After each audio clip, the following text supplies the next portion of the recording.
नमस्कार मेरे प्यारे साथियों, स्वागत है आपका एक बार फिर से आपके अपने YouTube channel new ideas YT में।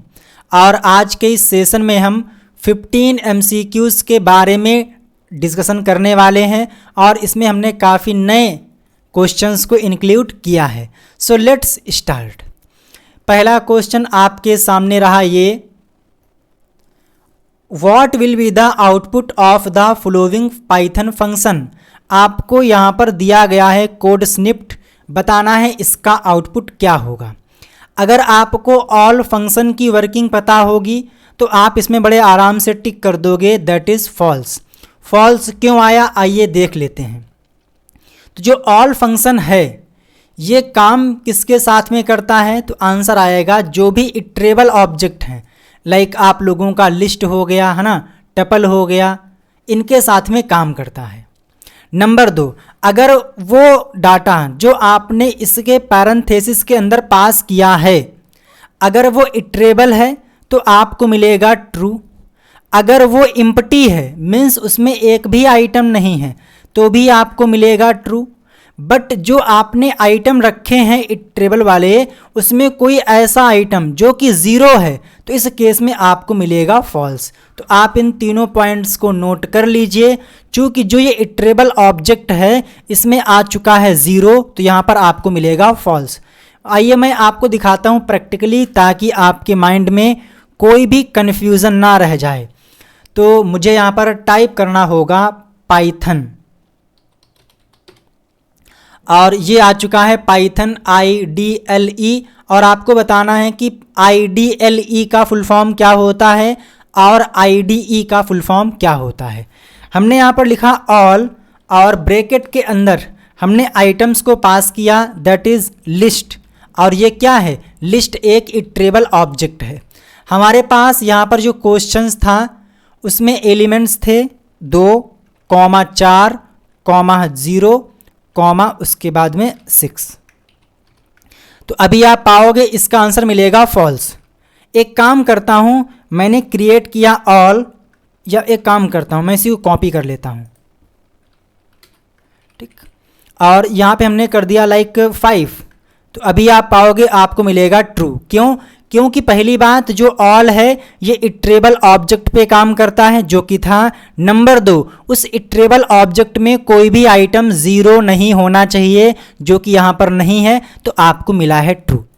क्या होगा अगर मैं यहाँ पे कर दूँ ऑल और उसके बाद में इम्प्टी सेट पास कर दूँ, इम्प्टी ऑब्जेक्ट पास कर दूँ, तो आप पाओगे यहाँ पर मिलेगा ट्रू। तो जो मैंने आपको तीनों कंडीशन बताई थी वो हमने आपको यहाँ पर इम्प्लीमेंट करके दिखा दी है। तो इसमें आप टिक करेंगे, ऑप्शन नंबर सी फॉल्स हो जाएगा ये question. Next, is a part of user documentation. जब भी आप कोई सॉफ्टवेयर डाउनलोड करते हो तो आपको मिलता है उसके साथ में डॉक्यूमेंटेशन, मीन्स कि वो सॉफ्टवेयर क्या है, उसमें कौन कौन से फंक्शंस हैं, उनका क्या यूज़ है, मीन्स उसमें इंस्टॉलेशन गाइड भी होती है, उसमें क्या डॉक्यूमेंट है वो भी आपको वहाँ पर बताया जाता है। इसमें आप टिक करेंगे option number D installation guide, ठीक। Next question number 3, what does os.close f do. आपको यहाँ पर दिया गया है स्टेटमेंट, बताना है कि इसका रोल क्या है। सबसे पहली बात कि OS क्या है, तो OS एक मॉड्यूल है और आपको जब भी OS मॉड्यूल के फंक्शंस को यूज़ करना होगा तो आपको OS मॉड्यूल इंपोर्ट करना होता है। आपने यूज़ किया होगा os.sys, कुछ याद आया जब आप लोग कमांड प्रॉम्प्ट के साथ में काम कर रहे थे, ठीक है। तो जो OS मॉड्यूल है इसमें आपको मिलता है एक फंक्शन दैट इज़ क्लोज और यहाँ पर पास किया गया है f। तो f क्या है, f इज़ आ डिस्क्रिप्टर, तो ये क्या करेगा, फाइल डिस्क्रिप्टर f को क्लोज कर देगा। ऑप्शन सी राइट आंसर हो जाएगा। और जब भी आपको कोई भी मॉड्यूल इंपोर्ट करना होता है तो आप इंपोर्ट कीवर्ड का यूज़ करते हो। वहीं जो भी डेट और टाइम से संबंधित फंक्शंस होते हैं वो आपको मिलते हैं डेट टाइम फंक्शन में। वहीं जो कैलेंडर से संबंधित फंक्शंस होते हैं वो आपको मिलते हैं कैलेंडर वाले मॉड्यूल में, तो इनको भी आप याद रखें। अगला question, a named sequence of statement is known as which of the following. आपने क्या किया, कुछ स्टेटमेंट बनाए। फॉर एग्जाम्पल जो ये स्टेटमेंट का सीक्वेंस है ये क्या कर रहा है, तो ये नंबर्स को ऐड करने का काम कर रहा है। मीन्स ये पूरे के पूरे जो स्टेटमेंट का ग्रुप है ये स्पेसिफिक काम कर रहा है, दैट इज एडिशन। एग्जाम्पल के लिए तो आपने क्या किया, इस कंप्लीट स्टेटमेंट जो कि सीक्वेंस ऑफ स्टेटमेंट है इसका आपने एक नाम रख दिया, फॉर एग्जाम्पल डेफ, इसके बाद में ऐड। तो इस केस में आपने जाना कि जो भी सीक्वेंस ऑफ स्टेटमेंट्स होता है, ग्रुप ऑफ स्टेटमेंट्स होता है, उसका जो नाम होता है दैट इज फंक्शन। तो इसमें आप टिक करेंगे option number C, function is the right answer. और फंक्शन को डिफाइन करने के लिए हम डेफ कीवर्ड का यूज करते हैं। अगला question, which Python function is used to display text. तो आपने यूज किया होगा जब भी आपको यूजर से कुछ इनपुट लेना होता है तो आप इनपुट मेथड का यूज़ करते हो, वहीं जब भी आपको कुछ प्रिंट करना होता है तो आप प्रिंट मेथड का यूज़ करते हो। और ये दोनों ही बिल्ट इन फंक्शन है। कैसे फंक्शन है, बिल्ट इन फंक्शन है। यहाँ पर पूछा गया था टेक्स्ट को डिस्प्ले करने के लिए, तो आप जाएंगे ऑप्शन नंबर बी के साथ। मुझे आशा है कि मेरे प्यारे साथियों ने वीडियो को लाइक कर दिया होगा, चैनल को सब्सक्राइब कर लिया होगा, क्योंकि आपको यहाँ पर इस प्लेटफॉर्म पे पिछले 4 साल से ओ लेवल की तैयारी कराई जा रही है और अब तक हजारों छात्रों ने अपना ओ लेवल कंटेंट हमारे थ्रू कंप्लीट किया है, हमारे कंटेंट और अपनी मेहनत के बिहाव पे। Question number next, which of the following can be used to create a directory. Means folder को क्रिएट करने के लिए, डायरेक्टरी को क्रिएट करने के लिए कौन सा स्टेटमेंट यूज़ किया जाएगा। तो एक बात तो पक्की है, यहाँ पर आएगा ओएस मॉड्यूल, यानी कि ऑपरेटिंग सिस्टम से संबंधित जो भी टास्क होंगे वो आपको मिलते हैं ओएस मॉड्यूल में, ठीक है। तो जब भी आपको डायरेक्टरी क्रिएट करनी हो तो आप यूज़ करोगे mkdir कमांड का, यानी कि make directory. Option A right answer हो जाएगा। जो mkdir मेथड है ये आपको मिलता है ओएस मॉड्यूल में। आपसे पूछ सकता है mkdir मेथड यूज़ करने के लिए आप कौन से मॉड्यूल को इंपोर्ट करोगे। आपके सामने ऑप्शन है ओएस, आपके सामने ऑप्शन है डेट टाइम, टर्टल, है ना, नमपाई। तो आपको टिक करना है ओएस। इसी प्रकार से जो क्लोज फंक्शन है ये भी आपको मिलता है ओएस मॉड्यूल में। सिस फंक्शन है ये भी मिलता है ओएस में ही, ठीक है। तो इसमें आप टिक करेंगे option number A, OS mkdir। What is the purpose of def keyword in Python. भैया जब हम लोग पाइथन में हम डेफ कीवर्ड का यूज़ क्यों करते हैं। तो जैसा कि आपको पता है कि अगर मैंने यहाँ पर लिखा ऐड और इसके बाद में हमने यहाँ पर लिखे उसके स्टेटमेंट, तो आप बताइए कि आप बता सकते हो ये क्या है, तो आपका आंसर आएगा नहीं।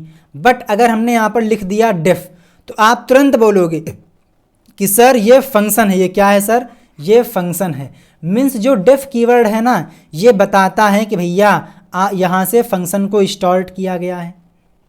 साथ ही साथ it indicated that the following indented section of code is to be stored for later. It means कि जो ये फंक्शन है इसको आप अभी स्टोर करके रखिए। इस फंक्शन को जितनी बार चाहें उतनी बार आगे यूज़ किया जा सकता है। तो इसमें आप टिक करेंगे option number D, B and C are both true. Question number next, a named sequence of statement that returns a result is known as which of the following। तो मैंने आपसे अभी कहा है that is function, और जो question की language है वो यहाँ पर थोड़ी सी चेंज है, बट ऑप्शन यही हो जाएगा option number D. Next, what will be the output of the following Python function. जो ये आपको यहाँ पर 2 स्टेटमेंट दिए गए हैं इनका सीक्वेंस में आंसर क्या आने वाला है। आपने यूज़ किया होगा सम मेथड का। इसका काम क्या होता है, तो इसका काम होता है जो भी इटरेबल ऑब्जेक्ट्स हैं उनका सम फाइंड आउट करना। फॉर एग्जांपल आपके पास कोई लिस्ट है, उसमें आइटम है 10, 20 और 30। आपको इन सारे ही आइटम्स का सम निकालना है, तो आप पास कर दीजिए सम के अंदर L, तो क्या मिल जाएगा आपको? मिल जाएगा 3, 2, 5 और 1, 6 यानी कि 60। अगर आप चाहें तो आप सम के अंदर डायरेक्ट सीक्वेंस को पास कर सकते हो। मैंने पास कर दिया 10, 20 और 30, तो भी आपको मिल जाएगा 60। मीन्स आप इन दोनों तरीके से ही सम मेथड को इम्प्लीमेंट कर सकते हो। लेकिन एक बात याद रखें कि जो सम मेथड है ये इटरेबल ऑब्जेक्ट के साथ में काम करता है। तो अगर आप यहाँ पर देखोगे तो डायरेक्टली सम के अंदर 2, 4, 6 पास कर दिया गया है, जो कि बिल्कुल गलत है। या तो आप इसको लिख देते कुछ इस प्रकार से, लाइक सम, इसके बाद में 2, 4, 6, तो जो ये आपका ये वाला है ना, ये पोर्शन, ये माना जाता क्या? टपल। या फिर आप लिख सकते हो सम और इसके बाद में लिस्ट के अंदर 1, 2, 3, तो भी ये एक इटरेबल ऑब्जेक्ट को प्रेजेंट करता। तो इस केस में आपको आंसर मिल गया होगा कि सर जो पहला वाला स्टेटमेंट है इसमें आएगी एरर, और दूसरे वाले में 3, 2, 5 और 1, 6, यानी कि ऑप्शन नंबर ए राइट आंसर हो जाएगा। अगला question, how is a function declared in Python? Python में फंक्शन को कैसे डिक्लेयर किया जाता है? तो सबसे पहले आप लिखते हो डेफ कीवर्ड, उसके बाद में फंक्शन का नाम, उसके बाद में पैरेंथेसिस। अगर ये फंक्शन आर्गुमेंट वाला है तो आप लिखते हो डेफ, उसके बाद में फंक्शन का नेम और ब्रैकेट के अंदर जो भी पैरामीटर्स हैं जितने भी हैं वो आप लिख देते हो।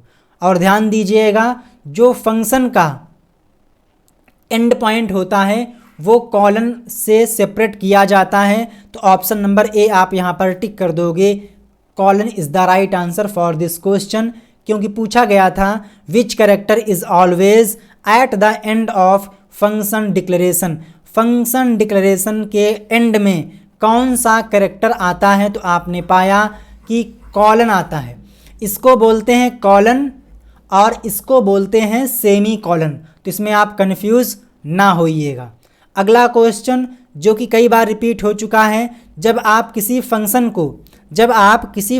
को क्लास के अंदर डिफाइन करते हो, क्लास के अंदर रैप कर देते हो, तो ऐसे फंक्शन को हम बोलते हैं फिर method. Option C right answer हो जाएगा। और क्लास को डिफाइन करने के लिए हम सबसे पहले लिखते हैं क्लास, उसके बाद में क्लास का नाम, देन इसके बाद में कॉलन। आपको इस क्वेश्चन का आंसर कमेंट करना है। Python uses compiler, assembler, interpreter या फिर लिंकर। बताना है आपको इस क्वेश्चन का राइट आंसर क्या होगा। अगला question, if return statement is not defined inside the function will return. और इस पे आप स्टार लगा लीजिए। जब कोई फंक्शन किसी भी प्रकार की वैल्यू को रिटर्न नहीं करता है तो डिफ़ॉल्ट रूप से वो नन को रिटर्न करता है। ऑप्शन ए राइट आंसर हो जाएगा, नन, ट्रू और इसके बाद में फॉल्स। ये तीनों ऐसे प्राणी हैं जिनका पहला लेटर कैपिटल लेटर है और ये तीनों ही पाइथन में कीवर्ड के रूप में जाने जाते हैं। और सारे ही जो कीवर्ड हैं वो रिजर्व वर्ड होते हैं, लेकिन सारे रिजर्व वर्ड कीवर्ड नहीं होते हैं। Next, what is a recursive function? तो आपने पढ़ा होगा कि जब कोई फंक्शन खुद को कॉल करता है उसको बोलते हैं recursive function. Means a function which calls itself is known as recursive function. और रिकर्सिव फंक्शन दो प्रकार के होते हैं, first is direct recursion, second is indirect recursion. इस पॉइंट को भी आप नोट करके रखिएगा। अगला question, what does this code prints out? जो ये कोड दिया गया है इसका आउटपुट क्या आएगा? तो अगर आपको ध्यान हो तो आपने पढ़ा होगा इंट मेथड, आपने पढ़ा होगा ORD मेथड, आपने पढ़ा होगा str मेथड, है ना, complex method, list method, tuple method. तो इनका काम क्या होता है? ये सारे ही टाइप कास्टिंग मेथड हैं। मीन्स एक डेटा टाइप की वैल्यू को दूसरे डेटा टाइप की वैल्यू में कन्वर्ट करना, that is known as type casting. आपके पास कोई फ्लोटिंग वैल्यू थी दैट इज़ 33.7, इसे आपको इंटीजर में कन्वर्ट करना है तो आप एक काम कर दीजिए, इंट फंक्शन के अंदर इस वैल्यू को पास कर दीजिए। देन क्या होगा, इस फ्लोटिंग पॉइंट वैल्यू को इंटीजर में कन्वर्ट कर दिया जाएगा, मीन्स डेसिमल के पहले वाले पार्ट को रिटर्न करेगा। तो डेसिमल के पहले क्या है, तो आंसर आएगा 33। ऑप्शन डी राइट आंसर हो जाएगा। इसके बाद में अगला क्वेश्चन क्या है, हाँ, CSV स्टैंड्स फॉर, CSV का फुल फॉर्म क्या होता है, इसका आंसर भी आपको कमेंट करना है। तो आज के इस सेशन में हम लोगों ने 15 MCQs के बारे में चर्चा की है। आई होप कि आप लोगों ने इस सेशन को एंजॉय किया होगा, वीडियो को लाइक कर दिया होगा, चैनल को सब्सक्राइब कर लिया होगा। एग्ज़ाम के लिए बेस्ट विशेष। जय हिंद, वंदे मातरम। एक बात और कि आप लोगों के लिए बना दिया गया है चैनल पे प्लेलिस्ट, तो आप आइए चैनल पे और यहाँ पर आपको मिल जाएगी M1, M2, M3 और M4 की प्लेलिस्ट, और साथ ही इन सभी का लिंक आप लोगों को इस वीडियो के डिस्क्रिप्शन में दिया गया है। जय हिंद, वंदे मातरम, थैंक यू।